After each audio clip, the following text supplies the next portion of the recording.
আল্লাহ, এ কি হচ্ছে? আর না একটাও চুল নাই আমার।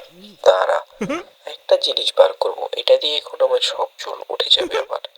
হ্যাঁ, এই নে টাকা এবং মাকে দে ওষুধ। ওহ, এই ওষুধ এখন খেবো এবং আমার কোটি কোটি চুল হয়ে যাবে। কিরে, তুই কি করলি এটা? এটা তুই কি করলি? ওই দেখ, ওটা তো মাথায় দিতে হয়। তুই কি করলি? তুই তো এটা খেয়ে নিলি। এখন তোর কি হবে? আমি এটা কেন খেলাম? আমি তো বুঝতেই পারতেছি না।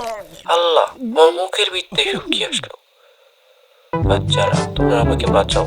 এখন দেখ, আমি খাবার খাবো এবং খরগোশ, তুই আমার দিকে তাকায় থাকবি না, বুঝছস? আমি এখন খাবার খাবো। ও, মজাই দেখি লাগতেছে।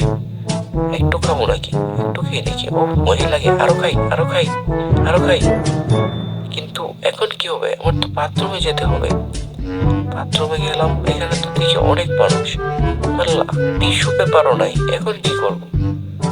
এই খরগোশ, তোকে না করছি খেতে, তুই এখনো খাচ্ছিস। এখন কি করবো আমি? এখন আমাকে যেতে হবে ম্যাজিক দেখাতে। এবার আমি দেখাবো ম্যাজিক।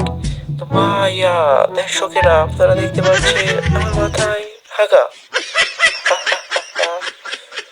তো বন্ধুরা, যারা আমার চ্যানেলে নতুন, তারা সবাই আমাকে সাবস্ক্রাইব করেন এবং যারা আমার পাশে থাকবেন তাদেরকে আমি